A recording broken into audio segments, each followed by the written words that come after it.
Now,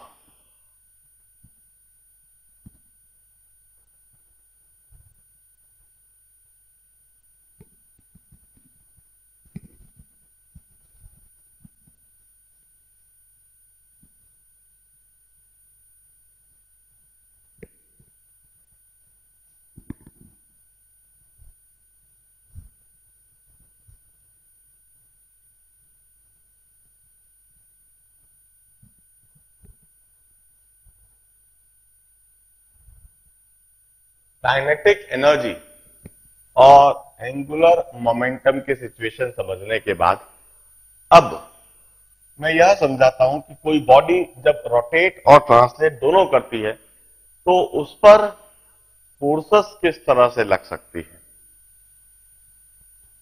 खासकर frictional force.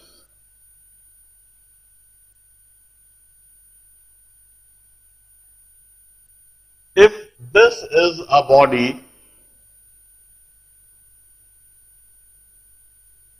जो कि सेंटर ऑफ मास के अबाउट रोटेट कर रही है ओमेगा एंगुलर वेलोसिटी से और सेंटर ऑफ मास ट्रांसलेट कर रहा है कुछ भी cm वेलोसिटी से,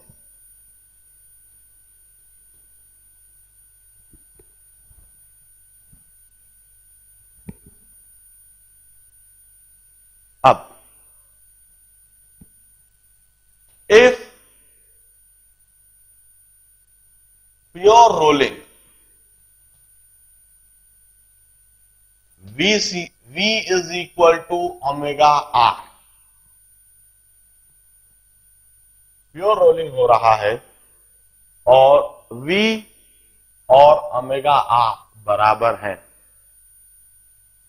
point of contact is stationary at any instant. Point of contact remain stationary at any instant. और इस सिचुएशन को जैसा मैंने बताया है कि हम pure rotation about point of contact भी देख सकते हैं, pure rotation about point of contact भी देख सकते हैं। इस सिचुएशन में हम कहते हैं कि इस पॉइंट ऑफ कांटेक्ट पर फ्रिक्शनल फोर्स हो भी सकता है, नहीं भी हो सकता है। इस पॉइंट ऑफ कांटेक्ट पर फ्रिक्शनल फोर्स हो भी सकता है, नहीं भी हो सकता है, और है तो वह फॉरवर्ड डायरेक्शन में भी हो सकता है और बैकवर्ड डायरेक्शन में भी हो सकता है। It depends on the condition. ये सिचुएशन देखना पड़ेगी, problem to problem situation vary करेगी। हम कहेंगे in this situation frictional force may or may not act,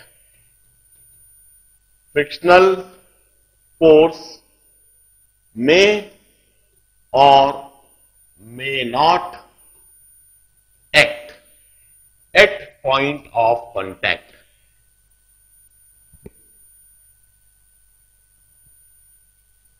point of contact पर फ्रिक्शनल फोर्स हो भी सकता है और नहीं भी हो सकता है। वो सिचुएशन कैसे देखी जाएगी आगे मैं उसका तरीका बताऊंगा, पर और वह frictional force it may be forward, it may be backward. If it's there, if it's there, it may be in forward direction or backward direction.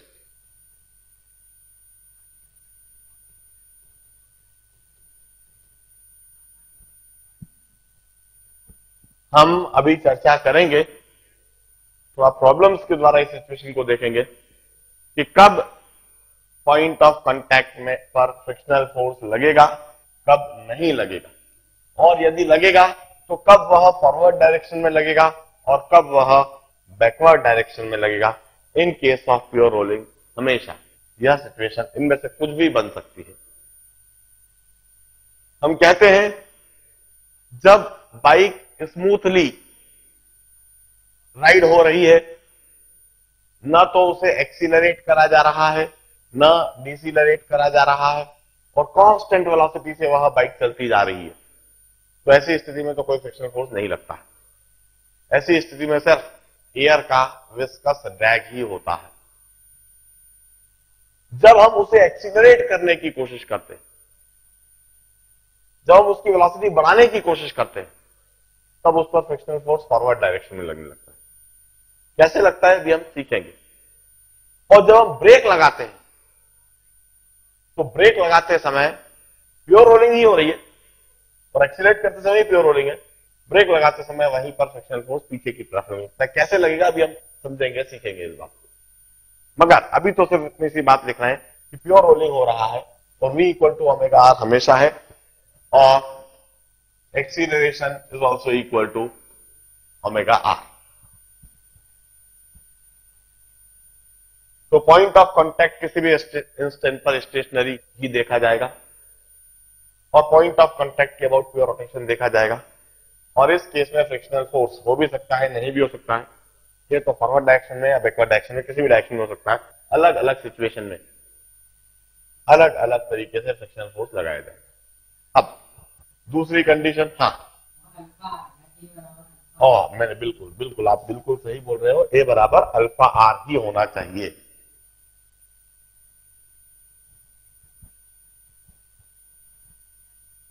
अब दूसरी कंडीशन, यदि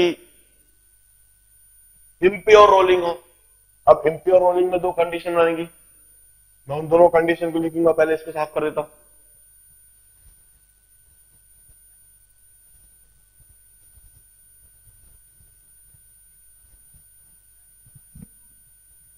If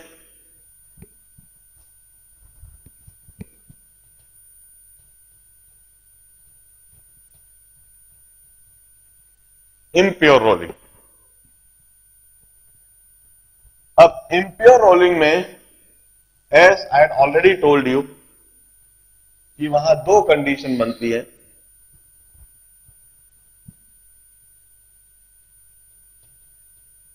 case one, if V is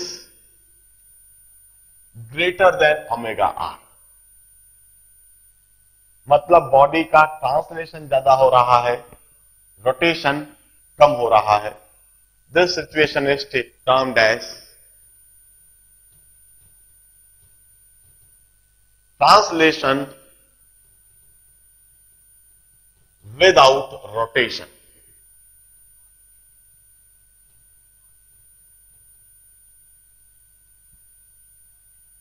translation हो रहा है और rotation नहीं हो रहा है।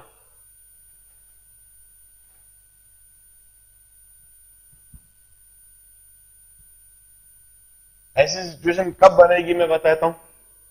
गाड़ी 60 किलोमीटर पर आवर की स्पीड से ड्राइव हो रही है, तेजी से, and you apply sudden brake. Suddenly आप ब्रेक लगाते हो। ब्रेकिंग एक्शन के दौरान what braking action do is कि वो टायर का घूमना बंद कर देती है, वो व्हील का घूमना, व्हील का रोटेशन बंद कर देती है। मगर इनर्शिया की वजह से पूरी की पूरी व्हीकल आगे ट्रांसलेट तो होती रहती है। मतलब वहां ट्रांसलेशन हो रहा है इनर्शिया की वजह से, और व्हील का रोटेशन बंद हो गया, ओमेगा बंद हो गया। ऐसी स्थिति में ट्रांसलेशन बंद हो जाने से और व्हील के घूमने से point of contact slips in backward direction. It's also called backward slipping. Point of contact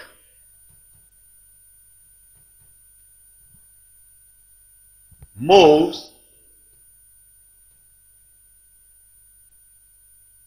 sorry, point of contact, velocity आगे की तरफ है, मोशन बंद हो गया है। Point of contact moves in forward direction relatively with respect to ground. Moves in forward direction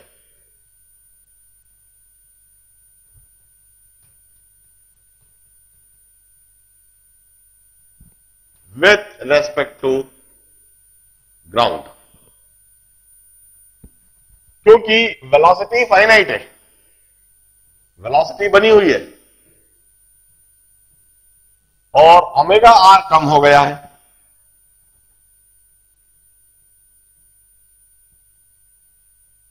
तो translation की वजह से point of contact forward direction में ग्राउंड के रेस्पेक्ट में मूव करता है। It's also termed as forward slipping, hence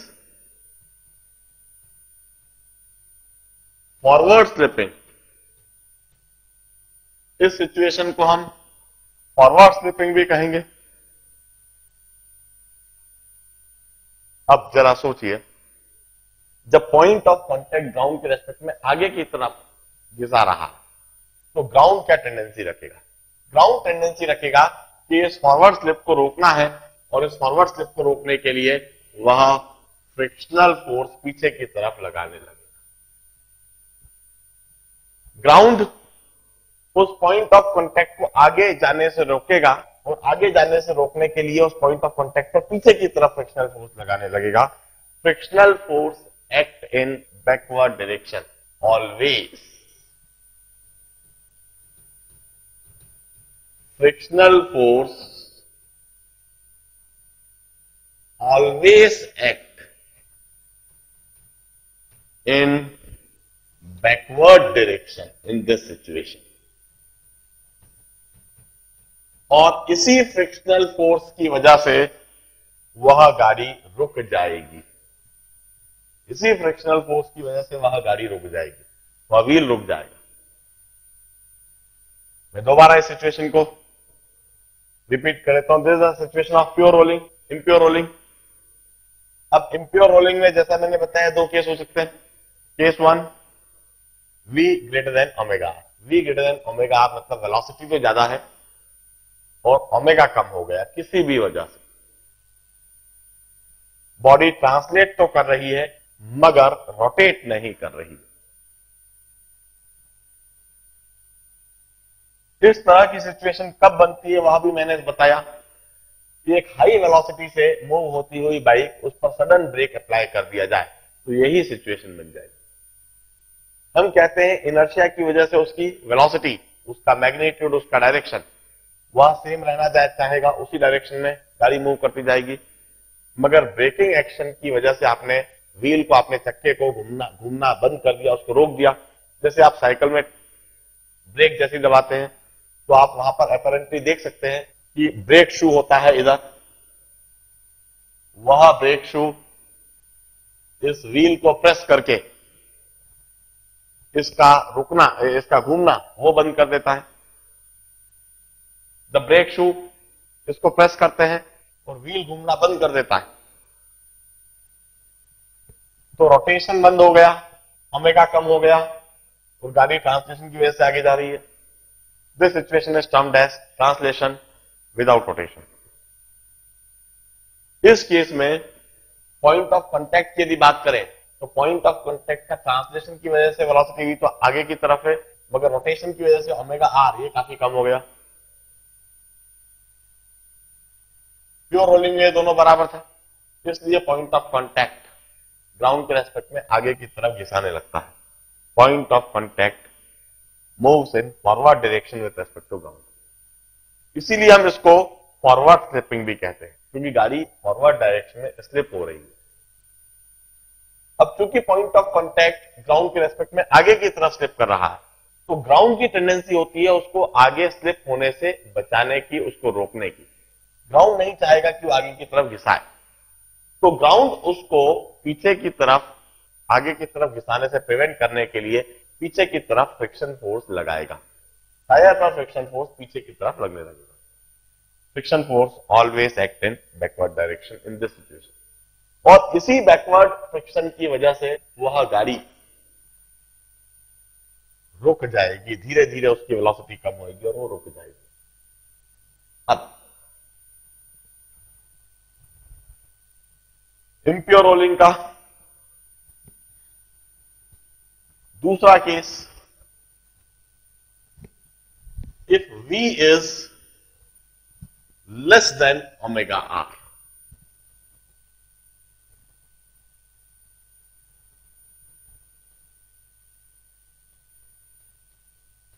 case 2, if V is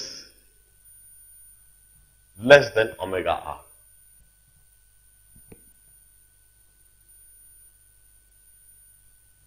ऐसी सिचुएशन कब बनती है? हमने गाड़ी को स्टार्ट करा and we start accelerating the vehicle.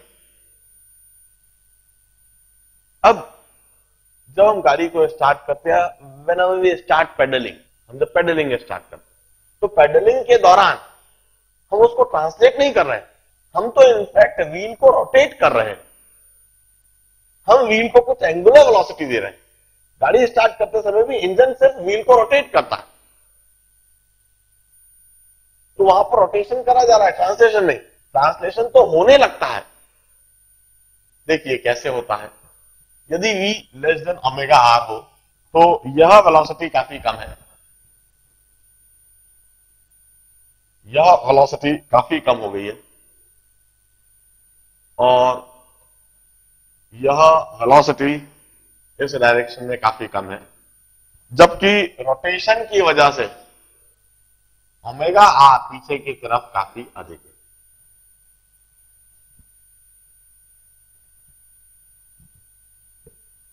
Rotation की वजह से ओमेगा आर काफी अधिक है। Hence in this situation point of contact C, situation को हम कहेंगे रोटेशन विदाउट ट्रांसलेशन,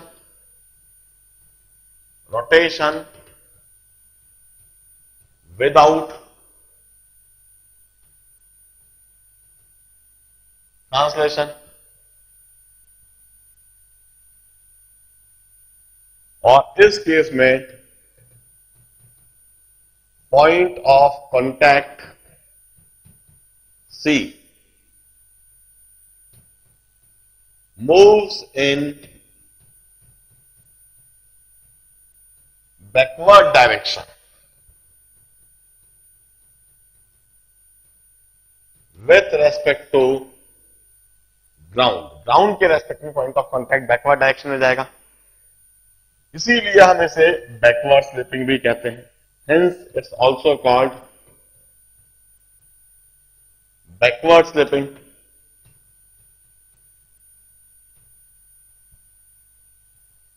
और जब यह बैकवर्ड स्लिपिंग होती है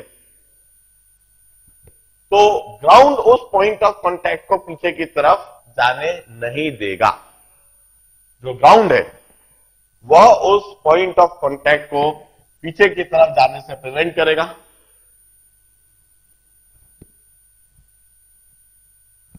वो उसको पीछे की तरफ नहीं जाने देगा। ऐसी सिचुएशन में this ground would start exerting frictional force in forward direction. Point of contact को पीछे जाने से रोकने के लिए ग्राउंड उस पर फ्रिक्शनल फोर्स आगे की तरफ लगाने लगेगा। Here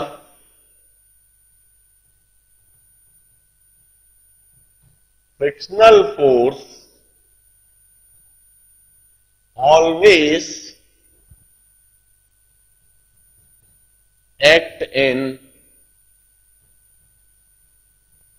forward direction.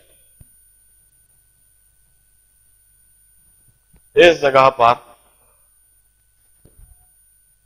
Frictional force हमेशा फॉरवर्ड डायरेक्शन में एक्ट करेगा और इसी फ्रिक्शनल फोर्स की वजह से जो फॉरवर्ड डायरेक्शन में एक्ट कर रहा है, इसी फ्रिक्शनल फोर्स की वजह से यह गाड़ी फॉरवर्ड डायरेक्शन में एक्सीलरेट होने लगेगी, इसकी वेलोसिटी फॉरवर्ड डायरेक्शन में बढ़ने लगेगी।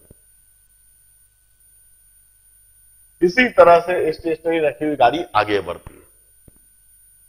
मैं मेरे इसी आर्टिकल को कल के दिन कंटिन्यू कराऊंगा। कल रोटेशन की थ्योरी का प्रोबेबली लास्ट डे होगा। इसमें कल तक पूरी थ्योरी फिनिश करके फिर हम जो शीट्स दे रखी है उनका डिस्कशन करेंगे और ढेर सारे प्रॉब्लम्स करते जाएंगे।